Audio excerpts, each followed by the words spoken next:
bagong staff mo? Oo, si Ate Mirna. Mabait yan. Tsaka magaling. Di ba ka naman ate, magnanakaw din yan tulad ng dati mong staff? Di naman siguro. Sinabi ko na sa kanya na ayoko sa lahat yung magnanakaw. Tsaka, alam mo din yan, Beno, na ayoko sa lahat magnanakaw. Ganun ba ate? Ingat ka na lang din ate.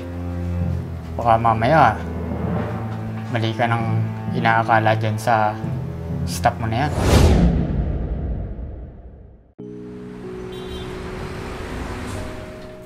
Ano yun?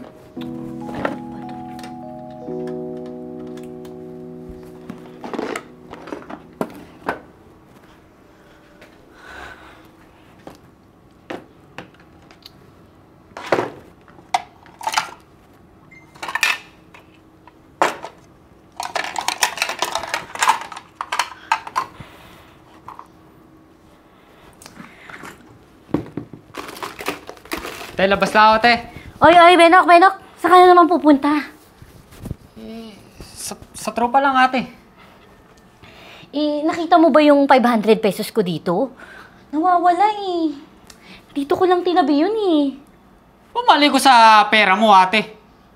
Baka lang naman nakita mo, nagtatanong lang naman. Hindi nga, ate. Oh, ano na naman gagawin mo sa tropa mo, ha? Tatambay na naman kayo, tapos mag-iinom. Naku naman, Benok. Imbis na tumutulong ka sa akin dito sa salon, ganyan pa ginagawa mo. Ano naman gagawin ko dito sa salon mo, ate? Magre-reband ng customer? Ayoko nga. Ano ko, bading? Diyos ko naman, Benok. Hindi naman kabaklaan yung pagtatrabaho sa salon. Dapat nga, nag-aaral ka namang gupit para kahit papano nakakatulong ka na sa akin, di ba? Total, hindi ka na din naman nag-aaral. Ayoko nga, ate. Maghanap na lang ako ng ibang trabaho. Kailan pa? Basta ate, hintayin mo na lang. Una na ako.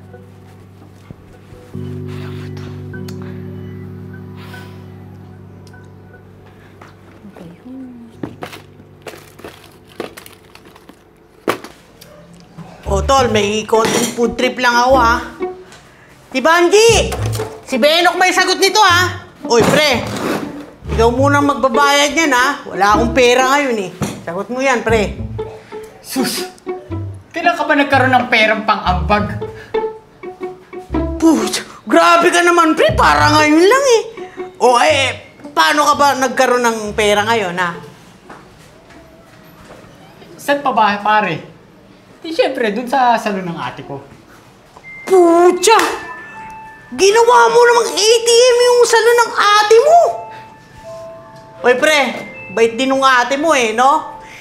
Isang hirit mo lang ng pera, binibigyan ka kagad ng pera, no? Ano mabait? Ang damot kaya nun. Sobrang kuripot pa, pare. Ang hirap nga makahirit ng pera dun, O, pre. Paano ka nagkapera? Pre, siyempre, kinupitan ko siya.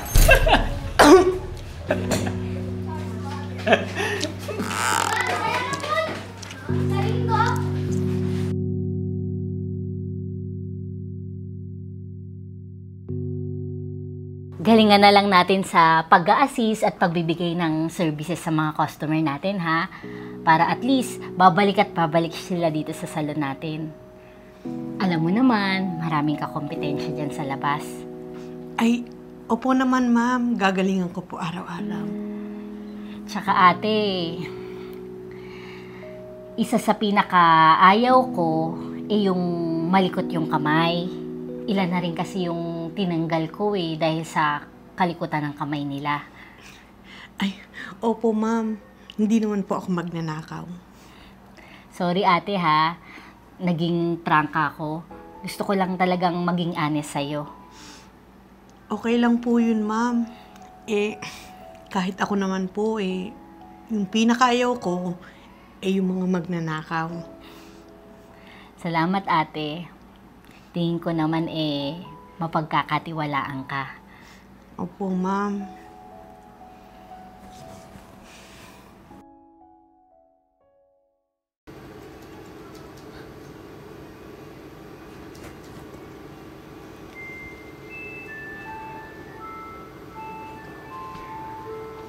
Ito ba na to?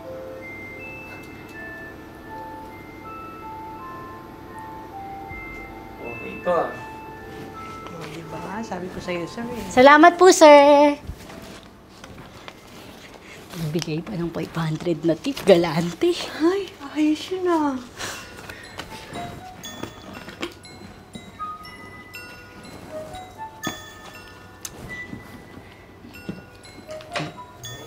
Te, bagong staff mo? Oo, si Ate Mena. Mabait yan. Tsaka magaling. Iba ka naman ate, magnanakaw din yan tulad ng dati mong staff. Di naman siguro. Sinabi ko na sa kanya na ayoko sa lahat yung magnanakaw. Tsaka, alam mo din yan, Benok, na ayoko sa lahat magnanakaw. Ganun ba ate? Ingat ka na lang din ate. Baka mamaya, mali ka ng inaakala dyan sa staff mo na yan.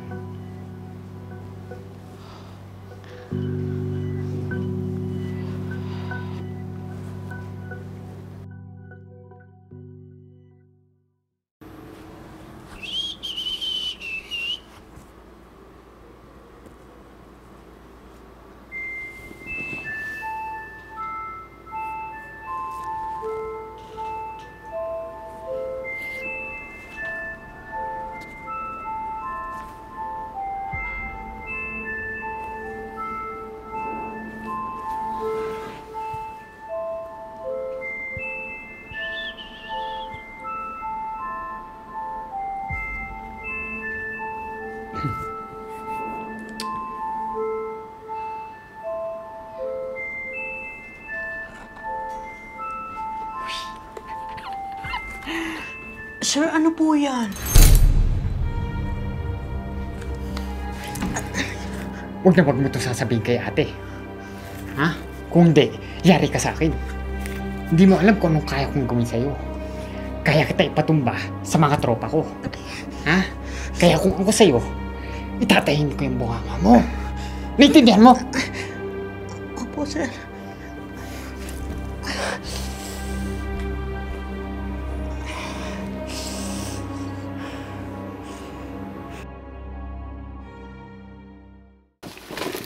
Nasaan na yun? Ito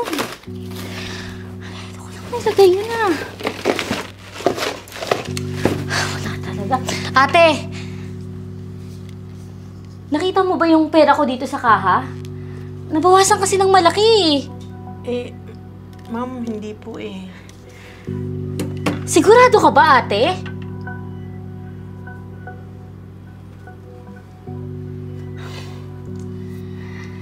Ate, may tinatago ka ba sa akin? May gusto ka bang sabihin? Huwag kang matakot, ate. Akong bahala sa'yo. Ma'am, kasi... Ate, alam mo ba kung sinong kumuha ng pera ko dito? Ma'am, kasi natatakot ako sa kapatid niyo Baka kasi kung anong gawin niya sa akin So si Benok pala talaga yung kumuha ng pera ko dito sa salon.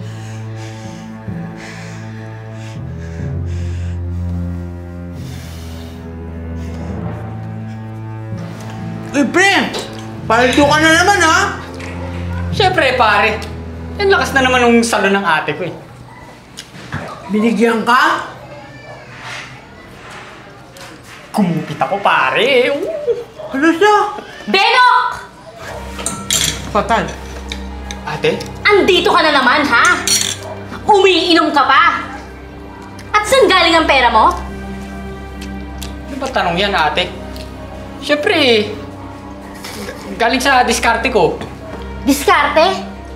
Anong diskarte? Yung pagnakawan mo yung sarili mong kapatid? Ano pinagsasabi mo, ate? Anong akala mo, ha? Na hindi ko malalaman na ninakawan mo ko kanina. Kaya nawawala yung pera dun sa kaha sa salon. Kailan ka pa natutong magnakaw, Benok? At sarili mo pa talagang kapatid yung pagnanakawan mo? At sino naman nagsabi sa iyo na, ate? Yung bago mong staff. Ate, alam mo, siya talaga yung magnanakaw eh. Oo, ate. Ate, nakita ko yun, ate, oo. Kumukupit dun sa pera mo, dun sa box. Nakita ko yun. Benok! Bakit hindi ka na lang umamin na ikaw yung nagnakaw? Ano, ate? Mas pinaniniwala mo yung bago mong staff? Ate, hindi nga ako magnanakaw. Siya po talaga yung magnanakaw, hindi po talaga. Hindi po siya nagsasabi ng totoo. Lagi po niya kayo kinukupitan. Opo, pinang-inom po namin yung kinukupit sa inyo. Lagi po siya nalilipit sa amin dito pag nag-inom kami. Pati, tabo ka. Kita mo na, Benok! Sa sarili mo pa talagang kaibigan ng galing. Huwag ka munang umuwi ng bahay. Ayoko munang makita yung pagmukha mo. Kailan ka pa natutong magnakaw, Benok, ha? Hindi naman ako nagkulang sa'yo, ah. Alin, ate? Yung barya-barya mong binibigay sa akin? Ha? Yun ba yun? Barya-barya lang ba yung tingin mo dun, ha? Sa lahat ng ginawa kong pag-aalaga sa'yo. Ano, ate? Nalulumbat ka na? Benok! Ang kitid ng utak mo! Tsaka mo na ako kausapin, ha? Pag malawak na yung pag-intindi mo!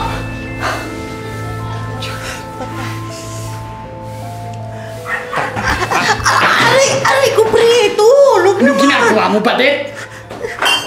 Bakit mo naman sinabi kay ate na ako yung nagnakaw? Kala ko ba tropa tayo? Pucha! Alam mo ba ikaw lang nakikinabang doon sa mga kinukupit ko? Pre! Nakonsensya ako eh! At saka, pre, hindi ko trip yung ganong mga pagnanakaw eh. Sa akin yun. Ganon. Tarantado ka! Ano? Tama na, pre! Pre! Pre!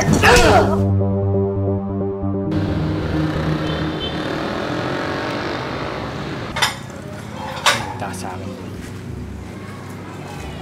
Dal-dal masyado eh.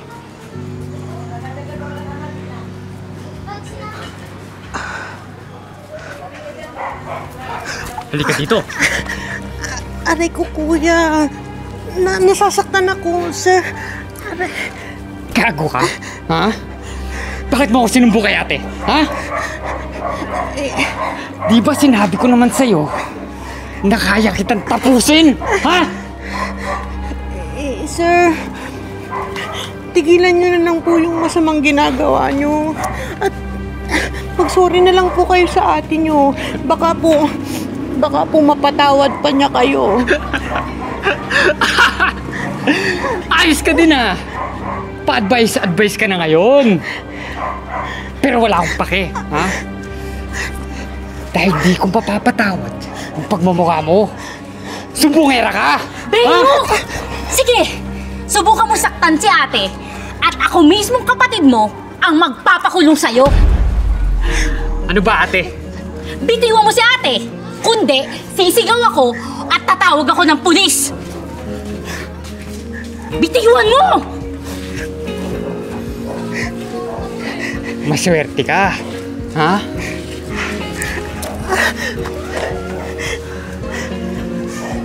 Tandaan mo tong araw na to, ate. Tandaan mo to. Maiintindihan mo rin ako, Benok. Hindi! Dahil wala kang kwentang kapatid! Okay ka lang, ate? Okay ka lang?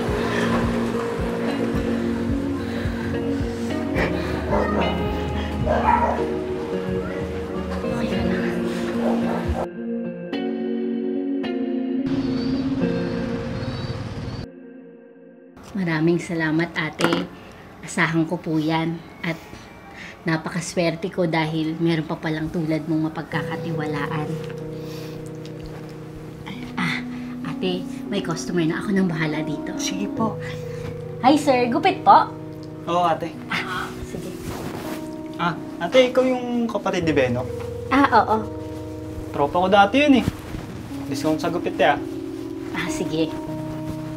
Ay, tayo, alam mo na ba yung nangyari kay Beno? Anong nangyari sa kanya? Ayun, nakakulong. May pinasok kasi siyang bahay. Nahuli. Kaya yun, nahuli siya. Nakulong. Kala ko alam mo na, te.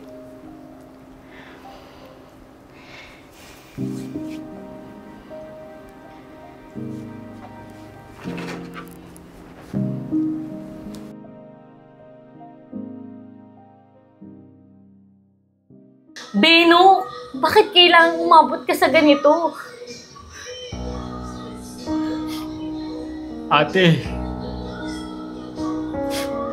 ito na siguro yung karma sa lahat ng kalukuhang ginawa ko. Ate, huwag kang mag-alala sa akin. Dito ko lahat sa loob ayusin ang buhay ko. Para pagbalik ko sa'yo, ate, mas maayos akong harap sa'yo. Ate, hindi mo ako pinabayaan. At hindi ka naging walang kwenta, kapatid. Ate, kasalanan ko lahat ng to. Kaya ako mismo, ate, ang gagawa ng paraan para maayos lahat ng buhay ko. Ate, salamat. Salamat din, Beno. Tandaan mo, ha? Lagi ka lang magdasal at ilapit mo lahat sa Panginoon.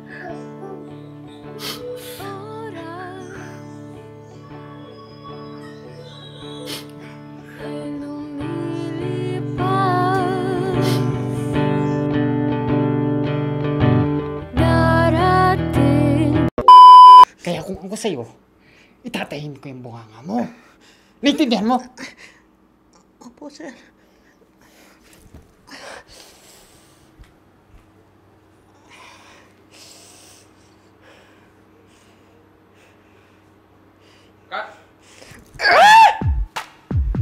Direk, ba't naman binibigyan mo ako ng ganito ron? Ang hirap eh. Gusto ko nang manapak.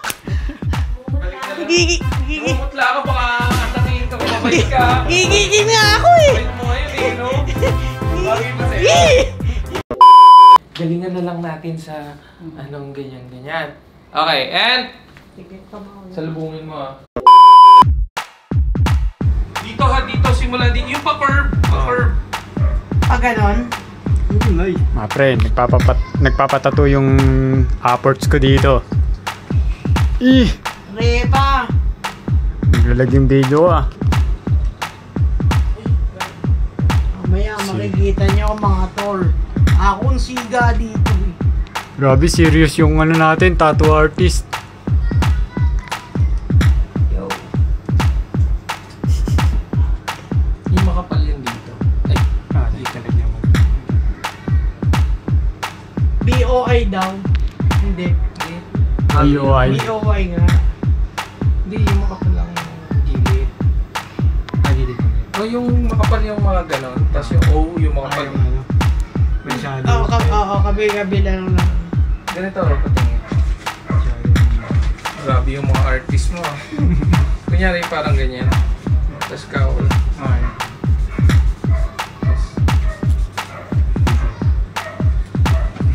Boy.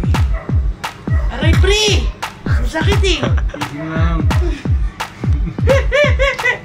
Kala mo tunay no? Pre, dandaan naman. Sakit naman ang karayo mong yan, pre. Dakihan mo itong dapat. Ano, parts? Alcohol. Ito. Lamig sa tiyan.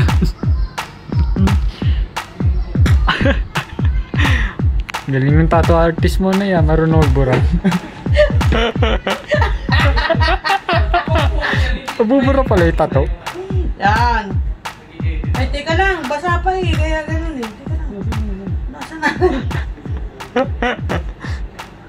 Lakihan mo yung C. Wala lang tinta. Wala bang bago? No. Yung tinapos namin. Hindi natuloy. Naging tattoo artist yan. Ito. Bago ba Ay, yan? whiteboard to eh. Dave, may ano ka ba? May pentel ka ba? Tingnan mo, yung tattoo artist. Kasi nagaganyan siya mamaya. Ate Baji! Ate Baji, sagot ko ni ano ah. Yan. Sige. Tinapos ng ink. Wala, 50 lang kasi budget mo pang patattoo eh. Boy Kogyo. Di raw niya sasabihin ko, gate 1 o gate 2. Loob mo labas. Di ba Baka tirahin niyo ako eh. Si Boy Kog. Mamaya, diyan ka pa sumikat na yun si Boy Kog yun. Bagong karakter na naman. Di ka na si Panet, ikaw na si Boy Kogyo! Wala tayong series si Boy Kogyo. Siga ka ng Kogyo Gate 2.